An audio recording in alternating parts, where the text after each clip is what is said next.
Hai, Assalamualaikum. Anak-anak semua sihat? Pada hari ini kita akan belajar tajuk baru, yang tua dihormati, yang muda disayangi.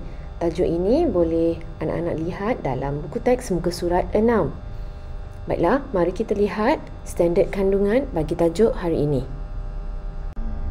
Bagi standard kandungan 5.1, memahami dan menggunakan golongan kata mengikut konteks.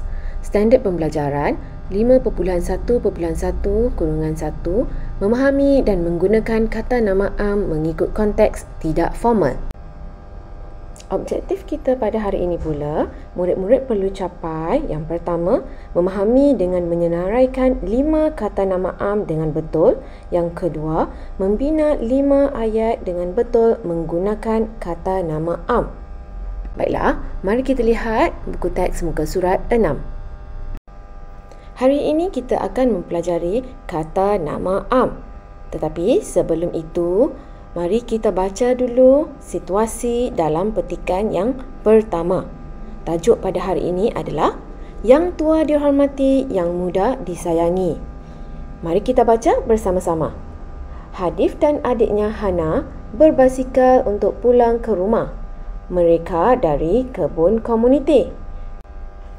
Pulang dari kebun komuniti, mereka ternampak jiran mereka, iaitu Pakcik Ismail dan Makcik Minah, berjalan sambil membawa 3 bungkusan besar. Bungkusan besar itu mengandungi sayur, ikan, ayam dan telur. Hadif dan Aina menyapa lalu bersalam dengan Pakcik Ismail dan Makcik Minah. Hadif dan Aina menolong membawa bungkusan milik warga emas tersebut sambil menuntun basikal. Hadif dan Aina menghantar barangan tersebut ke rumah mereka. Sambil berjalan, mereka berbual-bual dan bertanya khabar. Apa yang anak-anak dapat daripada petikan ini? Cuba fikirkan.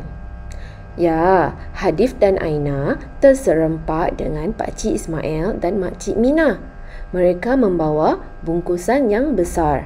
Lalu, Hadif dan Aina membantu jiran mereka menghantar barangan tersebut ke rumah. Baiklah, mari kita lihat situasi yang kedua pula.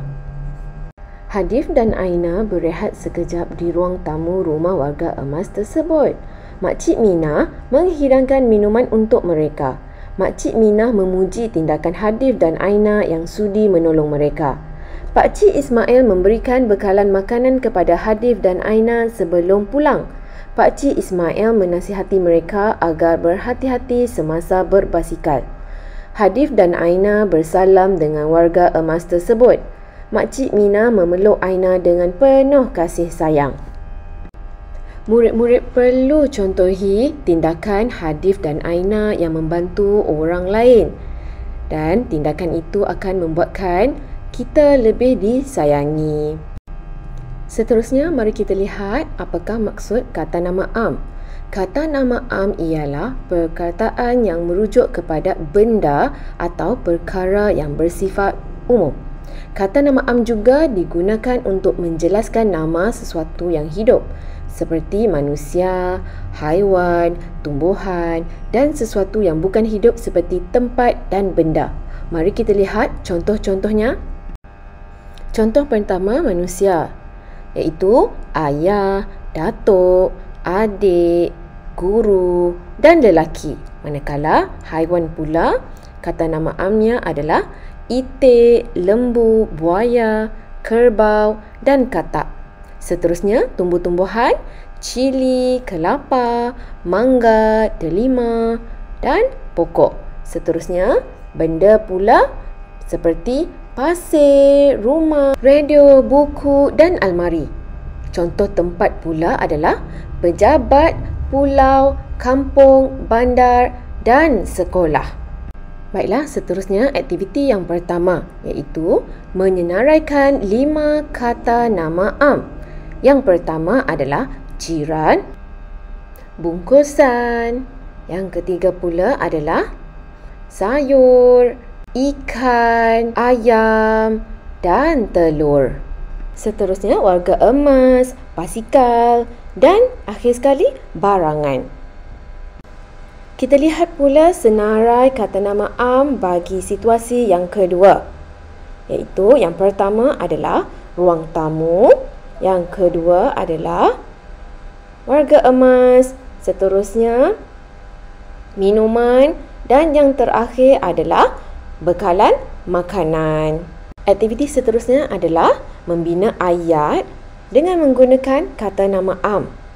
Cikgu telah senaraikan beberapa kata nama am dan murid-murid perlu memberi contoh ayat yang sesuai. Yang pertama adalah jiran. Jiran sebelah rumah Ali bernama Encik Halim. Contoh yang kedua pula, basikal. Dan contoh ayat yang cikgu bina adalah Siti mengayuh basikal di halaman rumahnya. Bagi perkataan yang ketiga pula adalah sayur. Dan contoh ayat yang menggunakan perkataan sayur adalah ibu membeli sayur di pasar tani. Dan yang keempat adalah kereta. Contoh ayat adalah terdapat 2 buah kereta di perkarangan rumah itu. Dan yang terakhir pula adalah telur. Dan contoh ayatnya adalah ayah membimbit bungkusan yang berisi telur. Baiklah anak-anak, sekian saja perkongsian cikgu pada hari ini dan cikgu harap anak-anak semua akan membuat latihan yang cikgu berikan. Sekian, terima kasih. Assalamualaikum.